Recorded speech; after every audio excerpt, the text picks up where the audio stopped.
முதலாவதாக இந்த புதிய நாளிலும் இந்த புதிய வாரத்திலும் தெய்வ சமூகத்திலே வந்து தேவனை துதிக்க, விண்ணப்பங்களை ஏறெடுக்க, வேத வசனத்தை தியானிக்க மகிமை உண்டாவதாக. ஹல்லேலூயா. சங்கீதங்களின் புத்தகம் 119ஆம் சங்கீதத்தினுடைய 113ஆம் வசனம் முதற்கொண்டு 120ஆம் வசனம் வரைக்கும். சங்கீதங்களின் புத்தகம் 119ஆம் சங்கீதத்தினுடைய 113ஆம் வசனம் முதற்கொண்டு 120 வரைக்கும் ஒவ்வொருவராய் ஒவ்வொரு வசனத்தை நம்ம வாசிக்கலாம்.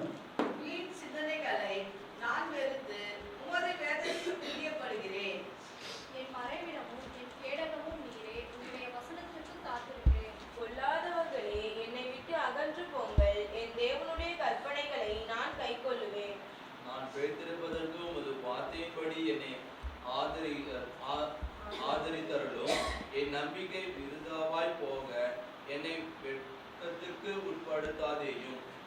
என்னை ஆதரித்தருளும், அப்பொழுது நான் ரட்சிக்கப்பட்டு எக்காலமும் உடைய பிரமாணங்களின் பேரில் நோக்கமாய் இருப்பேன்.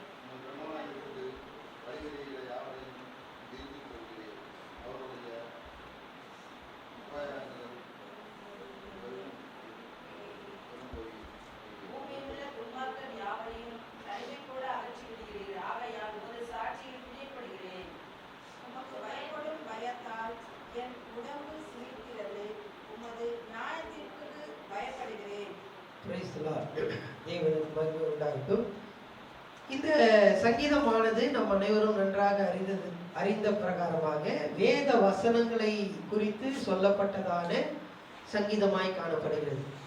ஆனால் வேத வசனத்தை குறித்து பல விதங்களிலே இந்த சங்கீதம் சொல்லப்பட்டாலும் இந்த பகுதி நாம் வாசித்ததான இந்த பகுதியிலே ஆண்டவருடைய பாதுகாப்பை குறித்து இந்த சங்கீதக்காரன் இங்கே குறிப்பிடுகிறதை நாம் பார்க்கிறோம். பாதுகாப்பு வாசிக்கலாம். 115ஆம் வசனத்தை வாசிக்கலாம். 114 வாசிக்கலாம். 14 என் மறைவிடம், என் மறைவிடம், என் கேடகம், என் மறைவிடம், என் கேடகம். சங்கீதக்காரன் சொல்லுகிறான், ஆண்டவர் எனக்கு பாதுகாப்பாய் இருக்கிறார். எப்படி பாதுகாப்பாய் இருக்கிறார் என்றால், எனக்கு மறைவிடம், எனக்கு கேடகமாய் இருந்து என்னை அவர் பாதுகாக்கிறார். 115ஆம் வசனம், பொல்லாதவர்களே என்னை விட்டு அகன்று போங்கள், என் தேவனுடைய கற்பனைகளை நான் கைக்கொள்ளுவேன். பொல்லாதவர்களே என்னை விட்டு அகன்று போங்கள், நான் பொல்லாதவர்களை மேற்கொள்கிறேன். அவர்களை பாதுகாப்பு, அவர்களை நான் ஜெயிக்கிறேன், மேற்கொள்ளுகிறேன். பொல்லாதவர்களே என்னை விட்டு அகன்று போங்கள். வாசிக்கலாம். 118ஆம் வசனம், உமது பிரமாணங்களை விட்டு வழி விலகுகிற யாவரையும் மிதித்து போடுகிறீர், அவர்களுடைய உபாயம் வெறும் பொய்யே. 119 பூமியில் உள்ள துன்மார்க்கர் யாவரையும் களிம்பை போல அகற்றி விடுகிறீர், ஆகையால் உமது சாட்சிகளில் பிரியப்படுகிறேன். அங்கே ஆண்டவர் 18ல சொல்லுகிறதை பார்க்கிறோம். எப்படி அவர் பாதுகாப்பை கொடுக்கிறார் என்றால், சத்துருக்களை மிதித்து போடுகிறார். சத்துருக்களை மிதித்து போடுகிறார். 119ல பார்த்தோம் அப்படின்னு சொன்னா, களிம்பை போல அகற்றி விடுகிறார். அகற்றி விடுகிறார், வேனிஷ்ட், அதாவது அப்படியே மறைந்து போகிறது. இப்போ நம்ம எல்லாருக்கும் தெரியும், தைலம் எடுக்கிறோம், அமர்தாச்சனோ இல்லை விக்ஸோ ஏதோ ஒன்று, ஒரு தைலம் எடுக்கும் போது அது நம்ம கையில் என்ன பண்ணுது, இருக்கு. அது தேய்ச்சதுக்கு அப்புறமா காணாமல் போயிடுது, எங்க இருக்குன்னு தெரியல. அது போல களிம்பை போல என்ன பண்றாரு, ஸோ காணாமல் போயிடுறாங்க. ஸோ அப்படி ஆண்டவர் நம்முடைய எதிராளிகளிலிருந்து, நம்மளுடைய சத்துருக்களிலிருந்து நம்மளை பாதுகாக்கிறார். அவர் நமக்கு மறைவிடமாய் இருக்கிறார், நமக்கு கேடகமாய் இருக்கிறார், சத்துருக்களை மிதித்து போடுகிறார், அவர்களை ஒன்றுமில்லாமல் மாற்றி விடுகிறார். இப்படி ஆண்டவர் பாதுகாப்பாய் இருக்கிறார் என்று இங்கே சொல்லப்படுகிறது. இப்போ இந்த சங்கீதத்துல 3 காரியங்களை நம்ம பார்க்க போகிறோம். என்ன அப்படின்னு சொன்னா, ஆண்டவர் பாதுகாப்பாய் இருக்கிறார், பாதுகாப்பாய் இருக்கிறார். எப்படிப்பட்ட பாதுகாப்பை கொடுக்கிறார், எப்படிப்பட்ட பாதுகாப்பை கொடுக்கிறார் என்பதை ஒரு 3 காரியங்கள் இந்த பகுதியிலே சொல்லப்படுகிறதை நாம் பார்க்கலாம். வாசிக்கலாம். 15ஆம் வசனம். பொல்லாதவர்களே, என்னை விட்டு அகன்று போங்கள், என் தேவனுடைய கற்பனைகளை நான் கைக்கொள்ளுவேன். பொல்லாதவர்களே, என்னை விட்டு அகன்று போங்கள். அப்படி என்றால் என்ன அர்த்தம்? பொல்லாதவர்களே என்னை விட்டு அகன்று போகலன்னா என்ன அர்த்தம்? பொல்லாதவங்க நம்ம கூடவே தான் இருக்கிறாங்க. ஆண்டவர் பாதுகாப்பை கொடுக்கிறார்னு சொல்றீங்க, ஆண்டவர் நமக்கு கேடகமா இருப்பார்னு சொல்றீங்க, எல்லாமே சரிதாங்க. அவர் மிதித்து போடுவார், அவர் அழித்து போடுவார் எல்லாம் சொல்றீங்க. ஆனா பொல்லாதவர்கள் எங்க தான் இருக்கிறாங்க? கூடவே தான் இருக்கிறாங்க. ஆண்டவர் எப்படி நமக்கு பாதுகாப்பை கொடுக்கிறார்? அவருடைய பாதுகாப்பு எப்படின்னு சொன்னா, நம்மளை கூட்டிட்டு போயிட்டு எந்த பொல்லாப்பே இல்லாத, எதிராளிகள் சத்துருக்கள் இல்லாத ஒரு இடத்துல கொண்டு போய் வைத்து நம்மளை பாதுகாக்கிறவர் அல்ல. நம்ம எப்படி பாதுகாக்கிறான்னு சொன்னா, சத்துருக்களை ஜெயித்து, சத்துருக்கள் பொல்லாதவர்கள் இருக்கிறாங்க, அவர்களை மேற்கொண்டு அவர்கள் நம்மளை மேற்கொள்ளாமல் நாம் அவர்களை மேற்கொள்ளும்படியாக ஆண்டவர் நம்மை வைத்து நம்மை பாதுகாக்கிறவராக இருக்கிறார். ஹல்லேலூயா. சத்துருக்கள் நம்மை மேற்கொள்ளாதபடி ஆண்டவர் நம்மை பாதுகாக்கிறார். சத்துருக்கள் இல்லாத இடத்துல கொண்டு போய் நம்மளை பாதுகாக்கல. எப்படி பாதுகாக்கிறார்? சத்துருக்கள் நம்மை மேற்கொள்ளாதபடி. திரும்பவும் அந்த வசனத்தை வாசிக்கலாம். 115. என்னை விட்டு அகன்று போங்கள். அப்படி என்றால் அர்த்தம் என்ன? பொல்லாதவர்களை நான் ஜெயிக்கிறேன், பொல்லாதவர்கள் என்னை மேற்கொள்ள முடியாது. அவர்கள் தான் அகன்று போகணும், அவர்கள் என்னை மேற்கொள்ள முடியாது. காரணம், ஆண்டவர் எனக்கு பாதுகாப்பா இருக்கிறார். ஹல்லேலூயா, ஹல்லேலூயா. இந்த காலை வேளையில தேவ ஜனமே, இன்னைக்கு ஆண்டவர் நமக்கு பாதுகாப்பாய். உங்களை சுற்றி எப்படிப்பட்ட சூழ்நிலையில நீங்கள் இருக்கலாம், எதிரான சூழ்நிலை, உங்களுடைய சத்துருக்கள், உங்களுடைய சத்துரு எதுவோ அது மேற்கொள்ளும்படியா வரலாம். ஆனா ஆண்டவர் நம்மை பாதுகாக்கிறார். எப்படி பாதுகாக்கிறார் என்றால், எந்த சத்துரு உங்களை மேற்கொள்ள வருகிறானோ அது உங்களை மேற்கொள்ளாதபடிக்கு ஆண்டவர் நமக்கு பாதுகாப்பாய், அரணாய், கோட்டையாய், கேடகமாய் இருந்து யாரும் மேற்கொள்ளாதபடிக்கு ஆண்டவர் நம்மளை பாதுகாக்கிறவராய் இருக்கிறார். ஹல்லேலூயா. இரண்டாவதாக 116ஆம் வசனத்தை வாசிக்கலாம். 116ஆம் வசனம். நான் பிழைத்திருப்பதற்கு உமது வார்த்தையின்படி என்னை ஆதரித்தருளும். என்னை ஆதரித்து அருளும், ஆதரித்து அருளும். அடுத்த வசனத்தை வாசிக்கலாம். என் நம்பிக்கை விருதாய் 17, 117. என்னை ஆதரித்தருளும். என்னை ஆதரித்தருளும். அதாவது 116ல என்னை ஆதரித்தருளும் இருக்குங்களா? 117ல என்னை, தமிழ்ல ரெண்டுமே ஆதரித்தருளும் ஆதரித்தருளும் போட்டிருக்கு. ஆனா ஆங்கிலத்துல NIV-ல இன்னும் மற்ற மொழிபெயர்ப்புல நீங்க பார்த்தீங்கன்னு சொன்னா ரெண்டுத்துக்கும் வேற வேற வார்த்தைகள் இருக்கு.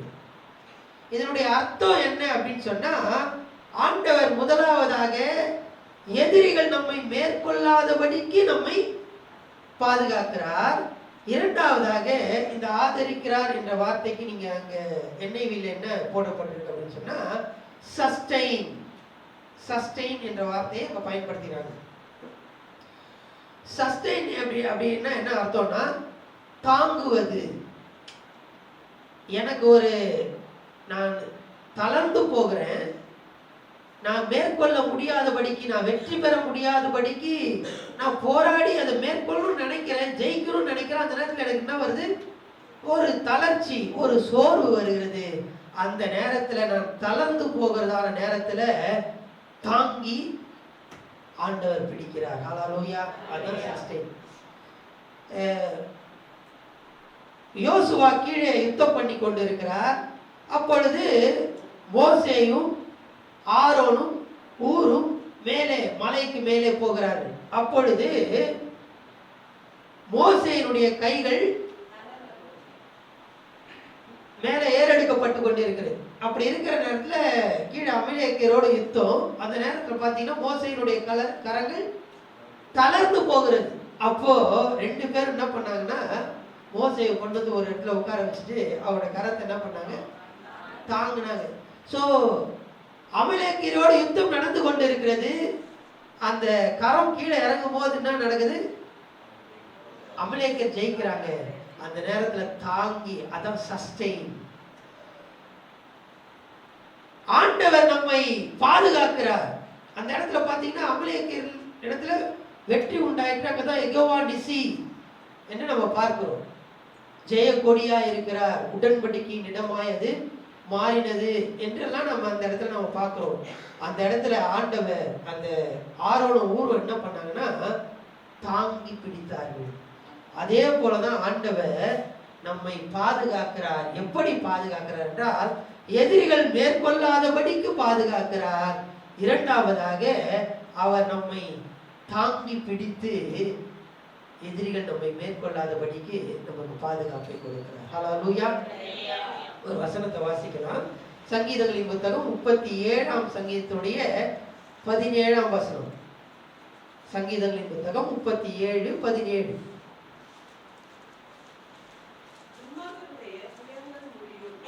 துன்மார்க்கருடைய புயங்கள் முறியும்,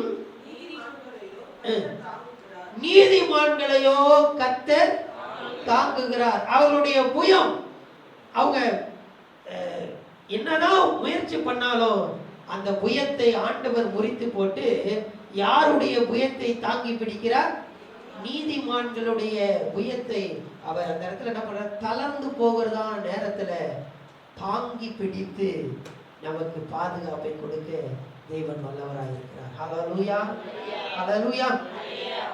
24ஆம் வசனத்தை வாசிக்கலாம். சங்கீதம் புத்தகம் 37:24. அவன் விழுந்தாலும் தள்ளுண்டு போவதில்லை. அவன் தளர்ந்து போயிட்டான்பா. தளர்ந்து போய் என்ன பண்ணான், கையை கீழே இறக்கிட்டான், தளர்ந்துட்டான். அவன் தளர்ந்து போய் அவன் விழுந்து போய் கீழே விழுந்துட்டாலும் ஆண்டவர் என்ன பண்றாரு, தாங்கி பிடிக்கிறார். எதிரி நம்மை மேற்கொள்ளாதபடிக்கு நான் முயற்சி பண்ணிட்டே இருக்கேன், எப்படியாவது இந்த காரியத்துல ஜெயம் வரணும். என்னுடைய சத்துரு என்பது டைரக்டா ஒரு நபர் அல்ல. மேபி சில நேரங்களில் ஒரு நபரா இருக்கலாம். சில நேரத்தில் நம்மளால ஜெயிக்க முடியாத காரியங்கள். சில நேரத்தில் பார்த்தீங்கன்னா கடன், நம்மளால என்ன பண்ண முடியாது, கடன் பிரச்சனையிலேருந்து நம்மளால ஜெயிக்கவே முடியாது. கடன் வாங்கவே கூடாதுன்னு நினைப்போம். அப்போதான் வந்து என்ன பண்ணுவாங்க, ஒரு நல்ல ஆஃபர் கிடைக்கும். சரி பாருங்க, இப்படி ஜெயிக்க முடியாத காரியங்கள், இப்படி ஜெயிக்க முடியாத காரியங்கள்ல நம்ம சில நேரத்துல அப்படி கீழே விழுந்து தளர்ந்து போகிற நேரத்துல ஆண்டவர் என்ன பண்றாருன்னா சஸ்டெயின் பண்றார், ஆதரிக்கிறார், நம்மளை தாங்கி பிடிக்கிறார். ஹல்லேலூயா. நீதிமான் கீழே என்ன பண்றான், விழுந்தாலும் திரும்பவும் ஆண்டவர் அவனை கீழே விடாதப்பா அப்படின்னு சொல்லி என்ன பண்றார், தாங்கி பிடித்து நம்மளை பாதுகாக்க, எதிரி நம்மை மேற்கொள்ளாதபடிக்கு, பிசாசு நம்மளை மேற்கொள்ளாதபடிக்கு, அடிக்கடி நம்மை மேற்கொள்ள வருகிறதான அந்த காரியங்கள் நம்மை மேற்கொள்ளாதபடிக்கு ஆண்டவர் தாங்கி பிடிக்கிறார். ஹல்லேலூயா, ஹல்லேலூயா. ஒன்று, எதிரி நம்மை மேற்கொள்ளாதபடிக்கு ஆண்டவர் நம்மளை பாதுகாக்கிறார். ரெண்டாவது, நம்ம முயற்சி பண்றோம், கொஞ்சம் சில நேரத்தில் கை என்ன பண்ணிட்டு தளர்ந்து போகுது, அந்த நேரத்தில் என்ன பண்றாரு, தாங்கி பிடிக்கிறார். அடுத்தது வாசிக்கலாம் 117.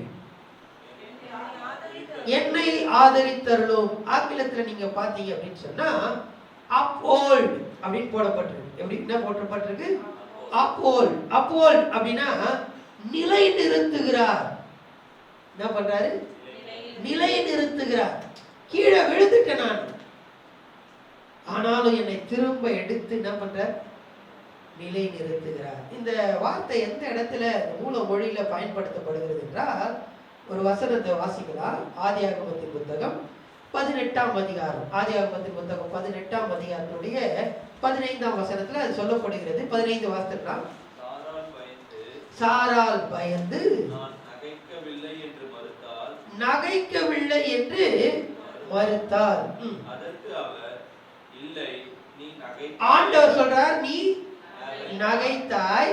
பின்பு அந்த புருஷர் எழுந்து அவ்விடம் போதும். விட்டு இப்ப பாருங்க, இதுதான் அங்க சொல்லப்படுறதான காரியம். நிலை நிறுத்துகிறார். நிலை நிறுத்துகிறார். எப்படி நிலை நிறுத்துகிறார்னா, இந்த சம்பவம் நம்ம எல்லாருக்கும் தெரிந்த சம்பவம். இங்க இந்த சம்பாஷணை நடந்து கொண்டு இருக்கிறது. அந்த நேரத்துல சாராள் கூடாரத்துல இருக்கிறாங்க, அந்த இடத்துல இல்ல. கூடாரத்துல பின்னாடி இருந்து அவங்க என்ன பண்றாங்க, அதை கேட்கிறாங்க. அடுத்த வருஷம் நான் வருவேன்ப்பா, வரும்போது உன் கையில ஒரு குழந்தை, ஒரு ஆண் மகன் கையில இருப்பான் அப்படின்னு சொல்லும்போது இதை கேட்டு சாராள் என்ன பண்றா, சாராள் அந்த இடத்துல இல்ல, அந்த கூடாரத்து பின்னாடி இருந்து அவ கேட்டு என்ன பண்றா, சிரிக்கிறா. இந்த சிரிச்சதை யார் பார்த்துட்டா, தேவ தூதர்கள் அங்க கர்த்தராகிய ஆண்டவர்னு சொல்லப்படுகிறதான அந்த ஆண்டவராகிய இயேசு கிறிஸ்து. சரி, அது அங்க 3 பேர் இருக்காங்க. அந்த 3 பேர் என்ன பண்றாங்க, சரி இப்போ என்ன நடக்குது அப்படின்னு சொன்னா, அவங்க என்ன சொல்றாங்க அப்படின்னா, வாசிக்கலாம். இப்ப 13ல இருந்து வாசிக்கலாம்.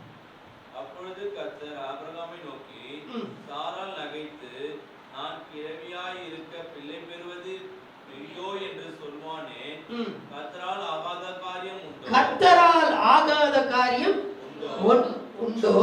உற்பவ காலத்திலிடத்தில் உன்னிடத்துக்கு திரும்ப வருவேன், அப்பொழுது சாராளுக்கு ஒரு குமாரன் இருப்பான் என்றார். சாராள் பயந்து, சாராள் இப்ப என்ன ஆயிட்டாங்க, இதை எதை பார்த்தாங்கன்னா, உள்ளத்தில் அப்படின்னு ஒரு வார்த்தை அந்த இடத்துல இருக்கு. அவங்க இருதயத்துல நகைத்ததை அவங்க வாசிக்கலாம். அந்த வசனத்தை அங்கே 14 உள்ளத்திலே நகைத்தால். வெளியில நகைத்தா கூட கண்டுபிடிச்சிருக்கலாம். எங்க நகைச்சாங்க இவங்க? உள்ளத்திலே நகைத்ததை ஆண்டவர் கண்டார்.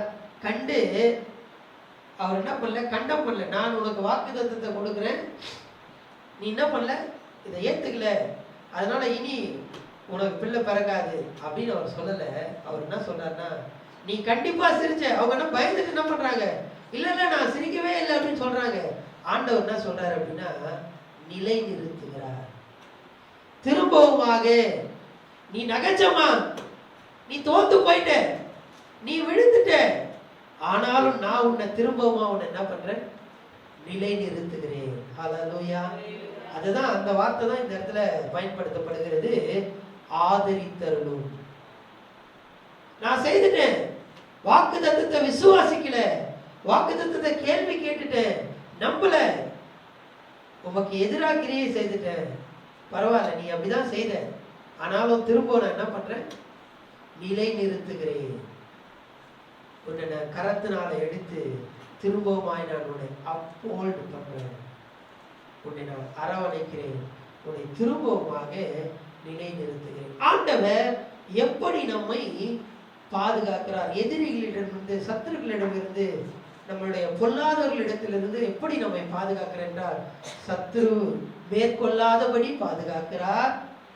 இரண்டாவது, சோர்ந்து போகிற தளர்ந்து போகிற நேரத்துல தாங்கி பிடித்து நம்மை பாதுகாக்கிறார். மூன்றாவது, நிலை நிறுத்துகிறார். நிலை நிறுத்துகிறார். நான் பின்வாங்கி போயிட்டேன், இதெல்லாம் நமக்கு செட் ஆகாதுங்க, இதெல்லாம் நடக்கிற காரியமா, வயசாயிடுச்சு, இதெல்லாம் நடக்குமா அப்படின்னு சொல்லி பின்வாங்கி போற நேரத்திலையும் ஆண்டவர் நம்மளை நிலை நிறுத்துகிறார். திரும்பவுமா அந்த இடத்துல, நீ செய்தது தப்புதாமா, நீ சிரிச்சுட்ட, நீ ஒத்துக்க மாட்ட, ஆனாலும் நான் உன்னை என்ன பண்றேன், திரும்பவுமா கொண்டு வந்து உன்னை நிலை நிறுத்துகிறேன் என்று சொல்லி ஆண்டவர் நம்மை பாதுகாக்கிற தேவனாய் இருக்கிறார். ஹல்லேலூயா. இது மட்டும் இல்லாமல் இந்த பகுதியில இன்னும் சில காரியத்தை சங்கீதக்காரன் சொல்லுகிறதை நாம் பார்க்கிறோம். ஆண்டவர் நம்மளை பாதுகாக்கிறார். இப்படி பாதுகாக்கிற நேரத்துல இந்த ஆதரிக்கிறார், நிலை நிறுத்துகிறார், தாங்குகிறார் எல்லாம் சொல்றோம்ல. அப்ப பாத்தீங்கன்னா நீதிமான் என்ன பண்றான்னா கீழே விழுகிறான். இங்க பாத்தீங்கன்னா ஏன் நிலை நிறுத்தினார் அப்படின்னா, பின்னாடி என்ன பண்ணிட்டாங்க, இவங்க போயிட்டாங்க. இந்த சூழ்நிலை ஏன் நடக்குது? ஆண்டவர் பாதுகாக்கிறார், எல்லாம் ஓகே, தாங்கி பிடிக்கிறார், நிலை நிறுத்துகிறார், எல்லாம் ஓகே. இந்த சம்பவத்துக்கு போவதற்கு காரணம் என்ன, போவாமல் இருப்பதற்கு நாம் என்ன செய்ய வேண்டும் என்பதை இந்த சங்கீதக்காரன் சொல்லுகிறத பார்க்கிறோம். வாசிக்கலாம். 113ஆம் வசனம். 113ஆம் வசனம். வீண் சிந்தனைகளை நான் வெறுத்து உமது வேதத்தில் பிரியப்படுகிறேன். வீண் சிந்தனைகளை நான் வெறுத்து. என்ன சிந்தனை? வீண் சிந்தனை. அந்த வீண் சிந்தனை என்று அங்க சொல்லப்படுகிறது. வீண் சிந்தனை அப்படின்னா என்னது? வீணான சிந்தனை அப்படின்னா என்னது? அதுதான் என்னது? அன்வான்டட். அதுதான் என்னது? டிஃபைன் பண்ணுங்க. Unwanted. What is unwanted? Define unwanted. வீண் சிந்தனை. நம்ம என்ன பண்றோம்னா சாதாரணமா அதை என்ன பண்ணணும், படிச்சுட்டு கடந்து போகிறோம். அங்க சொல்லப்படுதான வீணான சிந்தனை அப்படின்னு சொல்லப்படுறதான காரியம் என்ன அப்படின்னு சொன்னா, இரண்டு மனம். இதை செய்யலாமா அதை செய்யலாமா, இதை செய்யலாமா அதை செய்யலாமா, இதை போகலாமா போக வேண்டாமா. ஸோ இரண்டு மனம். அந்த வீண் சிந்தனை என்று சொல்லப்படுகிறதான காரியம் என்னன்னா இரண்டு மனம். வாசிக்கலாம்.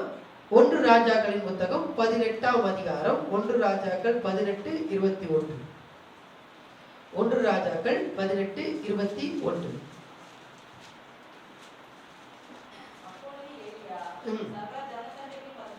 சகல ஜனத்தண்டைக்கும் வந்து எந்த மட்டும் இரண்டு நினைவுகளால் குந்தி குந்தி நடப்பீர்கள்.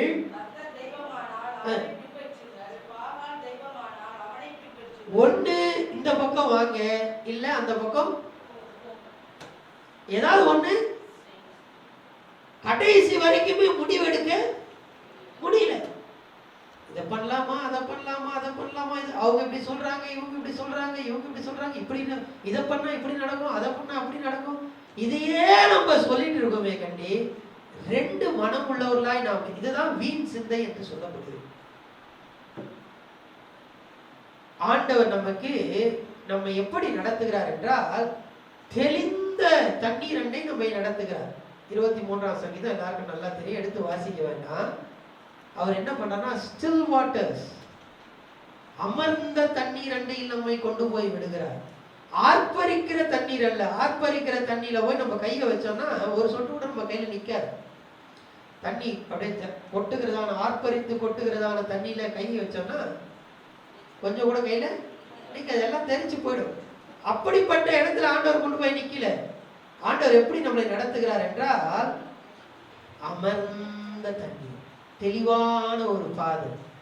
ஸோ எனவே நம்ம இரண்டு மனம் அதை என்ன பண்ணணும், நம்மளை விட்டு எடுக்க வேண்டும். ஒரு வசனத்தை வாசிக்கலாம். யாக்கோபின் புத்தகம் 1ஆம் அதிகாரம் 8ஆம் வசனம். யாக்கோபின் புத்தகம் 1ஆம் அதிகாரம் 8ஆம் வசனம்.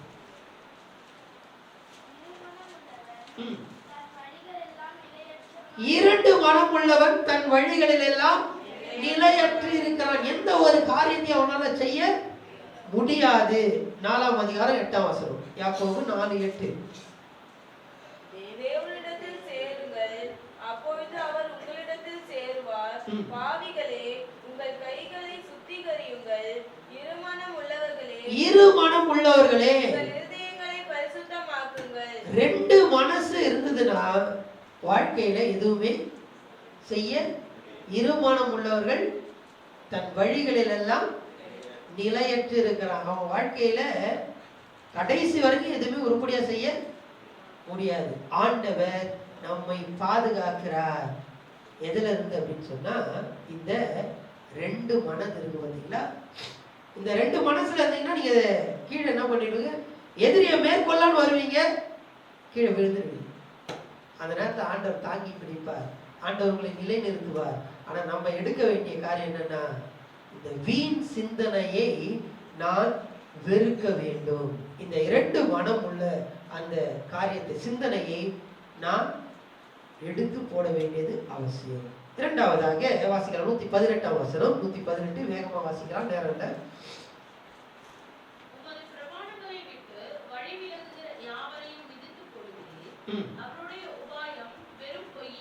வெறும் பொய்யே. இரண்டாவதாக பொய்யான காரியம். இப்ப பொய்னா என்னது? பொய்னா பொய், உண்மையை மறைக்கிறது. ஓகே, நேரம் இல்லை, அதனால நானே வேகமா சொல்லி முடிக்கிறேன். உண்மையோடு சில காரியத்தை கலப்பது. உண்மை இருக்கு, அதோட கொஞ்சம் காரியத்தை கலந்துட்டா அது என்ன ஆயிடும்? பொய்யா மாறிடும். ஆண்டவர் இங்க எதான் சொல்றாரு, நீ எதையும் என்ன பண்ணாத, கலந்து விடாதே. வாசிக்கலாம், நிறைய வசனம் இருக்கு, ஒரு வசனத்தை வாசித்து நம்ம கடந்து போகலாம். நீதிமொழிகள் 25:4. நீதிமொழிகள் 25:4. வெள்ளி நின்று களிமை நீக்கிவிடு, அப்பொழுது தட்டானால் நல்ல உடைமை பிறக்கும். எப்ப உனக்கு நல்ல ஒரு உடைமை, சரியான காரியம் நடக்கும் அப்படின்னு சொன்னா, அந்த உண்மையிலிருந்து அந்த பொய்யை என்ன பண்ணணும்? எடுத்துடணும். உண்மையில தவறான காரியம் கலந்துடுச்சுன்னா அது என்னவா மாறிடும்? பொய்யா. சோ அந்த களிமை நீ நீக்கிவிடு. உண்மை இருக்குப்பா, சில காரியம் அதுல என்ன பண்ணிருக்கு? கலந்து இருக்கு. தவறான எதிர்மறையான காரியங்கள் என்ன பண்ணிருக்கு? கலந்து இருக்கு. அதை எடுத்துட்டா போதும், அது என்னவா மாறிடும்? உண்மையா மாறிடும். 26ஆம் அதிகாரம் நீதிமொழிகள் 26:23. நேச அனலை காண்பிக்கிற உதடுகளோடு கூடிய தீய நெஞ்சம் வெள்ளி பூச்சு பூசிய ஓட்டை போல் இருக்கும். வெள்ளி பூச்சு பூசிய ஓட்டை போல். அதுல என்ன பண்ணிருக்கு? சில காரியம் என்ன பண்ணிருக்கு? மிக்ஸ் ஆயிருக்கு. ஓகே, ஏசாயா 1ஆம் அதிகாரம் 22ஆம் வசனம். ஏசாயா 1ஆம் அதிகாரம் 22ஆம் வசனம். ஏசாயா 1ஆம் அதிகாரம் 22ஆம் வசனம்.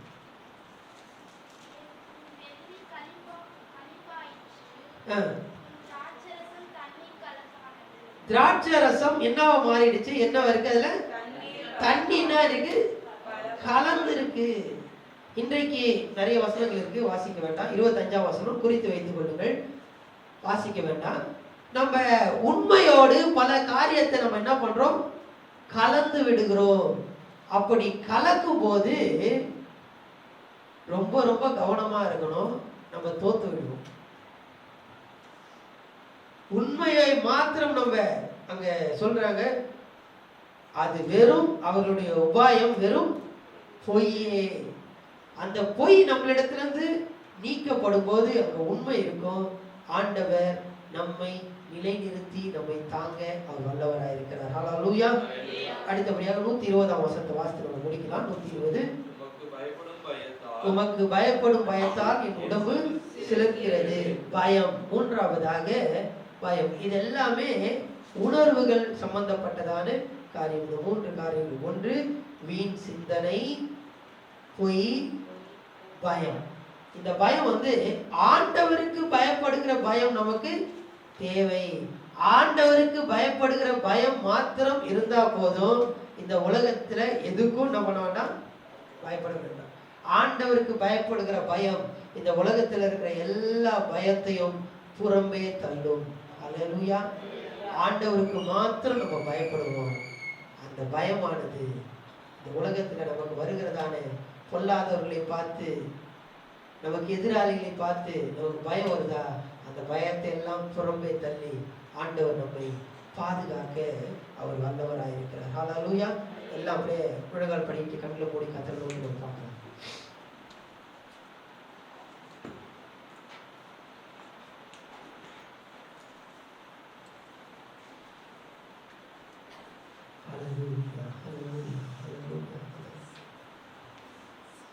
ஆண்டவரே, நீர் என்னை பாதுகாக்கிறது.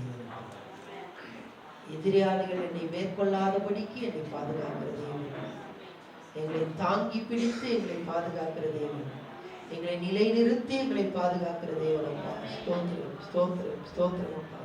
ஆண்டவரே, நாங்கள் வீண் சிந்தனை, அந்த 2 மனதை நாங்கள் வெறுத்து, ஆண்டவரே, எங்களுடைய வாழ்க்கையில் இருக்கிறதான எல்லா கலப்பான காரியங்களை நாங்கள் எடுத்து போட்டு, ஆண்டவரே, பொய்யை நாங்கள் களைந்து, ஆண்டவரே, தேவ பயத்தை நாங்கள் தரித்து கொண்டு, ஆண்டவரே, நீர் எங்களுக்கென்று வைத்திருக்கிறதான அந்த ஆசீர்வாதத்தை நாங்கள் சுதந்திரித்துக் கொள்ள அத்தனை நீர் எங்களுக்கு உதவி செய்தல்ல முடியாது கேட்கிறோம். ஸ்தோத்திரம் ஆண்டவரே.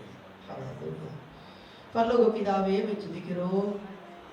ஆண்டவரே, நீர் எங்களோடு கூட பேசின இந்த வார்த்தைகளுக்காக ஸ்தோத்திரம். இந்த வார்த்தைகளை நாங்கள் இந்த நாள் முழுவதும் தியானித்து ஆண்டவரே இதை எங்கள் வாழ்க்கையாக மாற்ற எங்கள் உதவி செய்யும். ஆண்டவரே இந்த புதிய வாரத்துக்குள்ளே நாங்கள் கடந்து வந்திருக்கிறோம். ஆண்டவரே யார் யார் என்னென்ன காரியங்களை செய்ய வேண்டும் என்று திட்டமிட்டு இருக்கிறார்களோ அந்த திட்டங்களிலே ஒரு அசைவாடுபடியாக கேட்கிறோம். ஸ்தோத்திரம்ப்பா.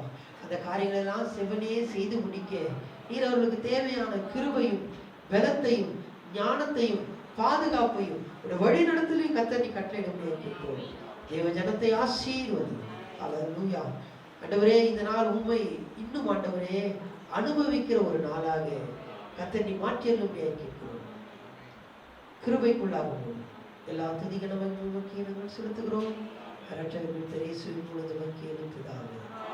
ஆமென். ஆமென். Praise the Lord. Praise the Lord. God bless you.